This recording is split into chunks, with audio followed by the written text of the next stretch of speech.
आज का हमारा टॉपिक है अलाउद्दीन खिलजी का शासन प्रबंध, एडमिनिस्ट्रेशन ऑफ अलाउद्दीन खिलजी। अलाउद्दीन खिलजी न केवल एक महान विजेता ही था, अपितु एक कुशल शासन प्रबंधक भी था। जिस समय वह सिंहासन पर बैठा उस समय राज्य का प्रशासन बिल्कुल उथल पुथल था। इसका कारण यह था कि आरंभिक दिल्ली सुल्तानों ने प्रशासन के संबंध में कोई विशेष नीति नहीं अपनाई। इसके अतिरिक्त क्योंकि इसका गठन विदेशी था, अतः यह भारत में लोकप्रिय न हो सका।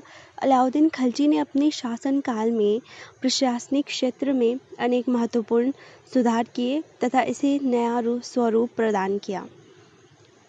इतिहास के विद्यार्थियों के लिए वह अलाउद्दीन खिलजी प्रशासनिक सुधारों के लिए जाना जाता है, न कि विजयों के लिए। उसके द्वारा लागू अनेक सुधार आज भी भारत पाक उपमहाद्वीप में प्रचलित हैं। सिकंदर लोदी, शेरशाह सूरी तथा अकबर महान, जो अपनी प्रशासनिक योग्यता के लिए जाने जाते हैं, सभी ने उसके पदचिन्हों को अपनाया। वह उन सभी चीज़ों का जन्मदाता था जिसके लिए उन्हें इतना अधिक श्रेय दिया जाता है। तो अब हम पढ़ेंगे अलाउद्दीन खिलजी का जो केंद्रीय शासन प्रबंध था उसके बारे में। नंबर पहला है सुल्तान। अलाउद्दीन खिलजी ने अपने शासनकाल में एक सुदृढ़ केंद्रीय व्यवस्था को स्थापित किया था। शासन की सारी शक्तियाँ उसके हाथों में केंद्रीभूत थी। उसके मुख से निकला प्रत्येक शब्द कानून समझा जाता था। राज्य के सभी महत्वपूर्ण पदों पर नियुक्ति उसके द्वारा ही की जाती थी। वह जब चाहे किसी को भी उसके पद से हटा सकता था या उसे पदोन्नति दे सकता था। वह मुख्य सेनापति था, अतः राज्य की सभी सेनाएं उसके अधीन थी। लड़ाई के समय वह अपनी सेना का नेतृत्व करता था। केवल वह ही युद्ध अथवा संधि की घोषणा कर सकता था। वह ही प्रजा पर लगाए जाने वाले करों को निश्चित करता था। वह राज्य का सर्वोच्च न्यायाधिकारी भी था। उसके द्वारा लिए गए सभी निर्णय अंतिम होते थे। अमीर तथा उलेमा सुल्तान की सत्ता पर अंकुश रखते थे, किंतु अलाउद्दीन खिलजी ने उन्हें शक्तिहीन बना दिया था। साम्राज्य भर में कोई भी व्यक्ति ऐसा न था जो सुल्तान के समकक्ष होने का दावा कर सकता था। अलाउद्दीन खिलजी का कहना था कि वह अपने कार्यों के लिए केवल ईश्वर के प्रति उत्तरदायी है। संक्षेप में, सुल्तान पूर्ण रूप से निरंकुश था तथा उसकी वास्तविक शक्तियाँ बहुत विशाल थी। इस प्रकार उस सुल्तान में सीजर तथा पोप दोनों की शक्तियाँ जो है केंद्रित थी। नंबर 2 है मंत्री। शासन प्रबंध को सुचारू रूप से चलाने हेतु अलाउद्दीन खिलजी ने एक मंत्री परिषद का गठन किया था। मंत्रियों की नियुक्ति और कार्यकाल सुल्तान की इच्छा पर निर्भर करता था। मंत्री पूर्ण रूप से सुल्तान के प्रति उत्तरदायी थे। उनके परामर्श को स्वीकार करना अथवा न करना सुल्तान की इच्छा पर निर्भर करता था। अलाउद्दीन खिलजी के शासनकाल में 4 महत्वपूर्ण मंत्री थे जिन्हें प्रशासन के 4 स्तंभ माना जाता था। इनके नाम थे, नंबर 1 है दीवान ए वजारत, नंबर 2 है दीवान ए आरिज, नंबर 3 है दीवान ए इंशा और नंबर 4 है दीवान ए रसालत। इनका संक्षिप्त विवरण इस प्रकार है। नंबर 1 है दीवान ए वजारत। दीवान ए वजारत राज्य का सबसे प्रभावशाली मंत्री होता था। उसे वजीर अथवा प्रधानमंत्री भी कहा जाता था। उसका सबसे महत्वपूर्ण कार्य सुल्तान को विभिन्न विषयों पर परामर्श देना तथा प्रजा की भावनाओं तथा आवश्यकताओं से उसे अवगत करवाना था। वह सुल्तान के नाम से महत्वपूर्ण पदाधिकारियों की नियुक्ति करता था। सुल्तान की अनुपस्थिति अथवा उसकी रुग्णावस्था में वह सुल्तान के स्थान पर कार्य करता था और प्रशासन के सभी विभागों की देखरेख करता था। वह वित्त विभाग का भी प्रमुख था, अतः वह राज्य की आय तथा व्यय का ब्यौरा रखता था। इन शक्तियों के कारण राज्य में वजीर की बहुत प्रतिष्ठा थी। उसे सहयोग देने के लिए कई कर्मचारी नियुक्त किए जाते थे। इनमें से प्रमुख मुशर्रिफ ए मुमालिक महालेखाकार तथा मुस्तौफी ए मुमालिक महालेखा निरीक्षक होते थे। नंबर 2 है दीवान ए आरिज। वह आरिज ए मुमालिक के नाम से भी जाना जाता था। वह सेना मंत्री था। वह सैनिकों की भर्ती करता था तथा उसका वेतन निश्चित करता था। वह सैनिकों तथा उनके घोड़ों का हुलिया रखता था। वह सैनिकों में अनुशासन बनाए रखने के लिए उत्तरदायी था। वह सैनिकों को राजधानी व राज्य के अन्य महत्वपूर्ण स्थानों पर नियुक्त करता था। युद्ध के समय वह सैनिकों के यातायात तथा उन्हें दिए जाने वाले अस्त्र शस्त्रों की व्यवस्था करता था। युद्ध क्षेत्र में वह सैनिकों के कार्यों का निरीक्षण करता था। वह युद्ध से संबंधित सुल्तान को सलाह भी देता था। संक्षेप में उसके कार्य अति महत्वपूर्ण थे। नंबर 3 है दीवान इंशा। वह शाही पत्राचार से संबंधित मंत्री था। उसके माध्यम से सुल्तान प्रांतीय गवर्नरों, स्थानीय अधिकारियों, सैनिक अफसरों तथा विदेशी शक्तियों से पत्र व्यवहार करता था। इस कारण बहुत ही विद्वान व्यक्ति को इस पद पर नियुक्त किया जाता था। उसकी सहायता के लिए बहुत से कर्मचारी नियुक्त किए जाते थे जो लेखन शैली में बहुत दक्ष होते थे। दीवान ए इंशा विदेशों तथा राज्य के अन्य महत्वपूर्ण अधिकारियों के पत्र भी प्राप्त करता था तथा इन्हें सुल्तान के पास पहुंचाता था। इस सारी कार्रवाई को गुप्त रखा जाता था। नंबर 4 है दीवान ए रसालत। वह विदेश विभाग का मंत्री था। वह विदेशों से आने वाले राजदूतों का स्वागत करता था तथा अपने देश के राजदूतों को विदेशों में भेजता था।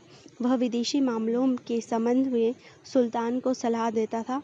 कुछ इतिहासकारों के विचार अनुसार दीवान ए रसालत का संबंध धार्मिक मामलों से था, लेकिन यह मत ठीक नहीं है। इन मंत्रियों के अतिरिक्त भी कुछ अन्य मंत्री थे जिनके बारे में अब हम डिस्कस करेंगे। नंबर 1 है सदर ए सदूर। उसे शेख उल इस्लाम भी कहा जाता था। वह धार्मिक मामलों का मंत्री होता था। उसका मुख्य कार्य यह देखना था कि मुसलमान इस्लाम के नियमों का पालन करें। वह मस्जिदों, मुस्लिम संतों तथा विद्वानों को वित्तीय सहायता देता था। वह शरीयत के अनुसार मुकदमों का निर्णय करता था। वह साम्राज्य के विभिन्न विभागों में काजियों की नियुक्ति करता था। बरीद ए मुमालिक। वह गुप्तचर विभाग का अध्यक्ष था। वह देश तथा विदेश की सभी महत्वपूर्ण घटनाओं की जानकारी सुल्तान को देता था। इस पद पर बहुत ही विश्वासपात्र व्यक्ति को नियुक्त किया जाता था। नंबर 3 है दीवान ए रियासत। इस मंत्रालय की स्थापना अलाउद्दीन खिलजी ने की। इसका कार्य आर्थिक मामलों की देखभाल करना था। नंबर 4 है वकील ए दर। वह राजमहल तथा शाही कारखानों की देखभाल करता था। नंबर 5 है अमीर ए हाजिब। वह राज दरबार में आने वाले सभी व्यक्तियों पर कड़ी नज़र रखता था तथा उनकी सुल्तान से मुलाकात करवाता था। नंबर 6 है अमीर ए मजलिस। वह सभाओं, दावतों तथा विशेष उत्सवों के लिए प्रबंध करता था। नंबर 7 है सर जानदार। वह सुल्तान के व्यक्तिगत अंगरक्षकों की देखभाल करता था। नंबर 8 है अमीर ए शिकार। वह सुल्तान के शिकार करने वाले स्थानों की देखभाल करता था। दूसरा है प्रांतीय प्रबंध। अलाउद्दीन खिलजी ने शासन प्रबंध की सुविधा के लिए अपने साम्राज्य को 11 प्रांतों में विभाजित किया था। इन प्रांतों के नाम थे। नंबर 1 है गुजरात, दूसरा है मुल्तान तथा सिविस्तान, तीसरा है दीपालपुर, चौथा है समाना और पांचवा है धार और उज्जैन, छठा है झांसी, सातवां है चित्तौड़ और आठवां है चंदेरी और इराज, नौवां है बदायूं और 10वां है अवध तथा कड़ा। प्रत्येक प्रांत को एक गवर्नर के अधीन रखा जाता था। उसे सूबेदार, भुक्ती अथवा वली कहा जाता था। उसका मुख्य कार्य अपने अधीन प्रांत में शांति व्यवस्था बनाए रखना था। वह प्रांत में सुल्तान के आदेशों को लागू करवाता था। उसकी अपनी निजी सेना होती थी जिसका प्रयोग वह विद्रोहियों का दमन करने अथवा आवश्यकता पड़ने पर सुल्तान की सहायता हेतु भेजता था। वह अपना दरबार भी लगाता था तथा प्रजा को न्याय प्रदान करता था। वह प्रशासन के अन्य क्षेत्रों की देखरेख भी करता था। वह भू राजस्व एकत्र करता था तथा उसे शाही कोषागार में जमा करवाता था। वह जन कल्याण के उद्देश्य से आवश्यक निर्देश भी जारी करता था। वह अपने अधीनस्थ कार्यों की भी देखरेख करता था। संक्षेप में प्रांत का गवर्नर एक तरह से लघु रूप से सुल्तान था। जब तक वह निष्ठावान रहता था, अलाउद्दीन खिलजी उसके प्रशासन में हस्तक्षेप नहीं करता था, किंतु यदि कोई गवर्नर अपनी सीमाओं का उल्लंघन करता तो उसके साथ कठोर बर्ताव किया जाता था। सुल्तान जब चाहे उसे स्थानांतरित कर सकता था या पदच्युत कर सकता था। प्रांतीय गवर्नरों की शासन व्यवस्था केंद्रीय सरकार की शासन व्यवस्था से पूर्णतः मिलती जुलती थी। तीसरा है स्थानीय प्रबंध। अलाउद्दीन खिलजी ने प्रशासन की सुविधा के लिए अपने प्रांतों को आगे परगनों में विभाजित किया हुआ था। परगने के मुख्य अधिकारी को आमिल कहते थे। वह परगने में शांति स्थापित करने के लिए उत्तरदायी होता था। इसके अतिरिक्त वह लगान एकत्रित करता था। लगान एकत्रित करने के लिए आमिल के अधीन और बहुत से कर्मचारी नियुक्त किए जाते थे। इनमें से मुख्य पोतदार और कानगो होते थे। पोतदार कोषाध्यक्ष का कार्य करता था तथा कानगो परगने की भूमि तथा लगान से संबंधित सभी रिकॉर्ड रखता था। सल्तनत काल में प्रशासन की सबसे छोटी इकाई गांव होती थी। अलाउद्दीन खिलजी ने गांवों के प्रबंध में बहुत कम परिवर्तन किए थे। गांव के मुखिया को मुकद्दम कहते थे। एक ही बिरादरी से संबंधित कई गांवों के संयुक्त मुखिया को चौधरी कहते थे। पटवारी कृषि से संबंधित सभी रिकॉर्ड रखता था। मुकद्दम, पटवारी, चौधरी तथा कानगो के पद पैतृक होते थे। इन अधिकारियों को अपनी सेवाओं के लिए लगान का निश्चित भाग दिया जाता था। गांवों की देखरेख का कार्य पंचायत का उत्तरदायित्व था। नंबर 4 है न्याय प्रबंध। दिल्ली सल्तनत काल में न्याय व्यवस्था पूर्णतः साधारण थी। न्याय के संबंध में सुल्तान को सर्वोच्च शक्ति प्राप्त थी। उसके निर्णयों को अंतिम माना जाता था। सुल्तान को न्याय से संबंधित सुझाव देने के लिए सदर-ए-सदूर तथा काजी उल कज़ात नामक मंत्री नियुक्त किए जाते थे। प्रत्येक कस्बे में न्याय देने के लिए काजी नियुक्त किया जाता था। वह शरीयत, इस्लामी कानून के अनुसार न्याय करता था। संपत्ति के झगड़ों से संबंधित सभी मामलों में प्रत्येक व्यक्ति राज्य के कानून के समक्ष समान था तथा वह काजी के न्यायालय में जा सकता था। काजियों का उस समय बहुत सम्मान किया जाता था तथा वे शक्तिशाली अधिकारियों को भी दंडित कर सकते थे। ग्रामों में झगड़ों का निपटारा पंचायतें करती थी। इनके अतिरिक्त राजकुमार प्रांतों के गवर्नर तथा राज्य के अन्य उच्चाधिकारी मामलों का निपटारा करते थे। अलाउद्दीन खिलजी इस बात का विशेष ध्यान रखता था कि उसके न्यायाधिकारी प्रजा के साथ अच्छा व्यवहार करें तथा उन्हें निष्पक्ष न्याय दें। उस समय वकील आदि नहीं होते थे। न्यायाधीश साक्षियों के कथन पर विचार करने के पश्चात अपने विवेक से मुकदमों का निर्णय करता था। यह निर्णय अति शीघ्र किए जाते थे। अलाउद्दीन खिलजी के शासनकाल में अपराधियों को कठोर दंड दिए जाते थे। कोड़े मारना, अंकार देना, अंधा करवा देना तथा हाथियों के पांव तले कुचल देना उस समय के सामान्य दंड थे। नंबर 5 है पुलिस तथा गुप्तचर। अलाउद्दीन खिलजी ने पुलिस विभाग तथा गुप्तचर प्रणाली को अधिक कुशल तथा प्रभावशाली बनाया। कोतवाल पुलिस विभाग का मुख्य अधिकारी था। उसके अधिकार विस्तृत थे। वह अपने अधीन क्षेत्र में शांति और व्यवस्था बनाए रखने के लिए जिम्मेदार था। वह महत्वपूर्ण मामलों में सुल्तान को परामर्श देता था। अलाउद्दीन खिलजी के समय कोतवाल का सुल्तान पर बहुत प्रभाव था। उसके आरंभिक शासनकाल में दिल्ली का कोतवाल नुसरत खां था तथा बाद में इस महत्वपूर्ण पद पर अला उल मुल्क को नियुक्त किया गया। अलाउद्दीन ने पुलिस विभाग को अधिक कुशल बनाने के उद्देश्य से पुलिस विभाग में नवीन पदों का सृजन किया तथा उन पर योग्य व्यक्तियों को नियुक्त किया। अलाउद्दीन खिलजी ने गुप्तचर विभाग को पूर्णतया संगठित किया। उसने सारे साम्राज्य में गुप्तचरों का जाल बिछाया। गुप्तचर विभाग साम्राज्य में घटने वाली प्रत्येक घटना की सूचना सुल्तान तक पहुंचाता था। इस विभाग का प्रधान बरीद ए मुमालिक था। उसके अधीन अनेक बरीद थे। वे शहरों, बाजारों तथा प्रत्येक आबादी वाले स्थानों में नियुक्त किए जाते थे। उन्हें सल्तनत के कान और आँख कहा जाता था। इनके अतिरिक्त अलाउद्दीन ने अनेक सूचनादाता नियुक्त किए थे जिन्हें मुन्हियन या मुन्ही कहा जाता था। वे विभिन्न दर्जों के होते थे। उन्हें किसी समय भी लोगों के घरों में प्रवेश करने की आज्ञा थी। ये गुप्तचर अमीरों पर कड़ी नज़र रखते थे। उनकी गतिविधियों के कारण वे अपने घरों में भी संकेतों द्वारा एक दूसरे को अपने विचार प्रकट करते थे तथा रात दिन अपने घरों में कांपते रहते थे। वास्तव में गुप्तचर विभाग का लोगों में बहुत आतंक था। 6 है भू राजस्व सुधार।